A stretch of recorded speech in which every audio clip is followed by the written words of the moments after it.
শেষে দেখাটা মা বাবা সন্তানেও দেখে না। মাবুদ শেষ দেখাটা মা বাবা সন্তানেও দেখে না। এমন মরণ মাওলা তুমি কাউকে দিও না। এমন মরণ মাওলা তুমি কাউকে দিও না।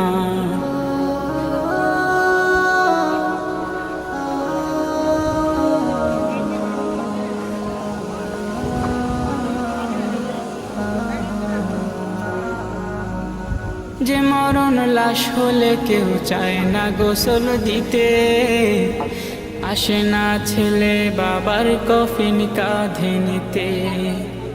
জানাজা দাফন কাফন ভাগ্যে যদিও হয়, মানবতার ফেরিওয়ালা সেথায় অসহায়। এই পাপী